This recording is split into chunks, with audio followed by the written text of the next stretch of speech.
How you guys doing? Josh here with Ohio Fish Rescue. Tonight we'll be going over tank highlights. So we're going to get this 750 and this 1800 over here. All the fish that live in them and pretty much everything you want to know about them.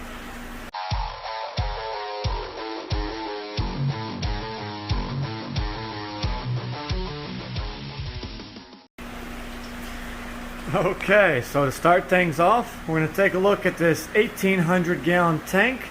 This aquarium is 20 foot long, 3 foot wide, and 4 foot tall. We do refer to these as one of the Bellagio tanks because it was one of two that came out of the Bellagio casino. So you can see the second one's right down there next to it. But in here, this is our collection of what we call, barbs and community fish that get rather large. So to start you off, I'll start with some of the smaller guys. We have, of course, the jelly bean parrots, and even our big guys in here. They're a bit bigger than your hand, so they're not a small fish, but they definitely do add some personality to your tank. Always got them derpy looking faces to them. They come in all shapes and sizes and colors. But where is he at? Here we go. This is an African leaf fish. There are actually two of them in here about this size. Say he's a good 6 inches or so. They're definitely something neat you can add in and spice up your community fish with. Now we pan back, we can go to our tinfoil barbs. We have regular tinfoil barbs, we have gold tinfoil barbs, we have albino tinfoil barbs. These guys do great at ground cleanup, so they'll always be sifting through the gravel and eating all the leftover scraps that maybe you have them in a tank with stingrays. They will definitely clean up after stingrays because stingrays are kind of dirty, and these guys will go and eat all the little uneaten food chunks that the other fish might not get to. Back hidden in here is a datnoid that we weren't supposed to put in here, but he has been doing rather awesome, and he's been stable the whole time, so this might be an actual perfect tank for him for a little while. Actually thinking about putting the other datnoids in here because he just looks so good. There he goes. Now this guy here is one of my favorites. This is an African scat. You don't normally see these guys all too often. They are a little bit harder to come by, but they are a lovely looking fish. This one is still small, but they can get rather large. Now let's look at this. We have a whole shoal of Bala sharks. You guys can see them at your local pet stores. They are also known as tricolor sharks, but these are very slow growing, fast moving fish, but they can get large. This one here, he's probably about 13 inches or so. But we've had them up to 16 inch, but that was very uncommon. So these guys can definitely get that size, but it takes a very long time. So we have, how many do we have in here? Say close to 12, if I had to guess. All right, what's next?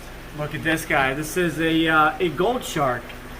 It is in the barb family, along with this guy, the cigar barb. So these two are in the same family. They just have a little bit different coloration, but they can get up to 2 foot long, and they look like just big blimps swimming through the water. They are one of my favorite, but look at the color on these guys. They've got that bright red on the bottom with the black tips on their fin. I have 3 of those and one of the cigar sharks in here. Now we can look at kissing gouramis. Yes, these are your little community kissing gouramis, and they can get rather large. These are, largest one here is probably about 8 to 10 inch. But we have probably, what, 5 in here? Yeah, I'm talking like someone else is out here. I'm talking to myself. I'm sorry, guys. But yes, we do have 5 of these guys in here, and they are a schooling fish. So for those of you that did not know, they do school well together. We can look over on this left side. We have a gold sevrum or a lemon sevrum. And then this guy right here, this is one of our favorites. This is an African arowana. This was gifted to us by Matt's Monster Fish, and he is definitely the king of the community tank. These guys are more closely related to the arapaima rather than an actual arowana. So just a little fun fact for you. And then we have a whole plethora of silver dollars, all different species. We have wide bars, thin bars, we have red hooks, we have red spot, green spot, yellow spot. We have blackberry silver dollars. Let me show you him. Oh, that one right there. Blackberry silver dollars. We have tiger dollars. So there's so many different species of silver dollars, and they stay all different shapes and sizes and colors. So if you want something that's going to stay active and, you know, not bother your fish, silver dollars are definitely one of my go-to. Because, like, look at that. That is just beautiful. Look at the colors on that guy. Red and orange. Beautiful. Wide bars. That's a thin bar right there. Just awesome. And we get them breeding like crazy. Here goes some smaller spotted silver dollars. Just a neat fish that, you know, kind of completes your collection. Back there we have the filamentosa barbs. There's a couple of them. These guys are actually kind of mean, but we have them in a tank with much larger fish, and they seem to be doing just fine. But if you had them in with like tetras and, you know, smaller community fish like that, they might cause a problem. But we have also flagtails. These are a fish that they get big. This one's probably 16 inch. You can see they keep their coloring as they do age, and they do a great job at cleaning up the tank. You have to watch for these guys because some of them will suck the slime coat right off your other fish. So you always will want to be careful and keep a watchful eye on your fish. But nonetheless, we've gotten lucky with our flagtails. We actually have one back here named Rio that is going to join the pack soon. He's just ready to come out of quarantine. Now, there's a few more fish in here that are probably hiding, but oh, yep, there's some in the back corner there. But I know there's clown loaches in here, which you're probably not going to see because they hide and they're good at it. Let me see if I can see anything else in here. But I just wanted to give you guys a spotlight and update on this tank and go over some of the fun facts about a bunch of the fish that we have in the tanks. So, oh, here's one here. This is a blue Masir. These guys come from India. They are very, very fast. They come from fast-moving waters. And this guy in particular is a blue Masir. And the older he gets, the more the blue color will come in. You can start seeing the sheen of blue on the outside of the scales there. But he is still too young to be having his color coming in full. But we are growing him out, and we will see what comes of him. But Masirs are definitely a fun fish to own, and they can get over 2 foot. Well, some of them can. But let's go take a look at this 750 and see what we got going on in that tank. Alright, so before we dive into this tank, I just wanted to show you guys in one of the previous videos, but even from that video until now, this serratus is even healing up even more. So, good news on that one. But looking over here at the 750, now if I would have been thinking, I wouldn't have just fed, but you can see these guys are out and cruising the tank. This is a West African lungfish, and you can see right there he's gnawing on some leftover scraps. But these guys are just awesome to watch feed.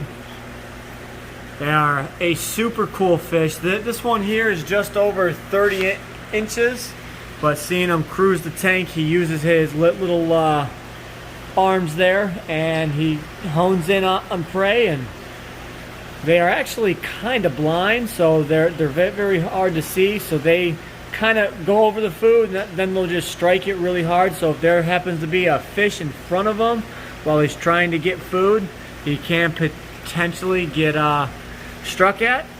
Now we can see that one right there is a different species of African lungfish. You can see the two different color variations in them. This is called a West African, and that is just a regular African.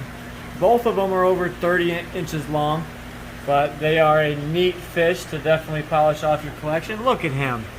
Tell me that is not just a magnificent looking creature. Definitely fun to watch. You know, during the daytime, you kind of don't see them out too often. That's why I'm out here at nighttime. And I feed right before bed, so some of the nighttime predators can come out and get their food. But look at him, he's just gnawing on food. That is neat. You can see how he moves his jaw muscles right on his mouth. He's got these side tentacles that are actually growing back. They got previously bitten off. But he'll just sit there and walk the tank. Very neat fish. Right there we have a tiger shovel nose crossed with a marble acara. He's one of our hybrid catfish we have. Over here we have an enlacheri bicher, or a bichir, however you want to pronounce it. This guy's about 18 inches. Inside that decoration is the Hemibagris wikioids. That is the distant cousin to the black devil cat. And this is an Asian red-tail catfish. He is definitely one of the bosses in the tank. This guy hiding on the side of the overflow is a Sutrodoris granulosus, or a granulated catfish. These guys can get up to around 3 foot. That guy there is the upside down catfish. You guys probably forgot about him, but yes, he is still here. And everyone's like, oh my God, is your fish okay? He's swimming upside down. Nope, that's just what he does. Very, very neat fish. I'm actually thinking about moving him to the dog bone, so he can get more time. You can see where he actually got bit and it's healing up, so you can see all that new white skin. But we've got them eclipse cats back there with the black dot, also known as a sun catfish. They are a scavenger, so any sort of scraps left over, they are going to hone in on it and take care of the scraps. We have clown knives. We have a xanthic clown knife. He's just about, say, over 20 inches or so. He's getting a little closer to the 2 foot mark. Now we can come back here and we can see a few more guys. We have Florida gar, and then back there we have a short-nosed gar. You can tell the difference by the mouth structure. The Florida gar is a little bit more of a pointed snout. The short-nosed gar has more of a short, snubby mouth, kind of can be mistaken as an alligator gar, but the patterns are completely different. Now down here, these guys are closely related to the Pictus cat, but this is a 4-line Pimadella catfish. And you normally don't see him this big, but this guy is around 12 inches. And he is just massive. There's a better look at the other lungfish there. Alright, let me make sure I'm not forgetting no one. Well, look at that. These guys are prehistoric, so they look like little dinosaurs. They're one of my favorite. Look at that. Just awesome. So, alright, well, I think that does it for some highlights of the tanks. Oh, this is a 750 gallon. It is an 8x5 footprint, if you guys were wondering. Some of you might have forgotten, but I know you were asking about it. So I hope you guys enjoyed the tank highlights. I will be doing a series of a couple more. So stay tuned if your tank did not get highlighted in this video. But I will catch you guys next time. And as always, stay fishy, my friends.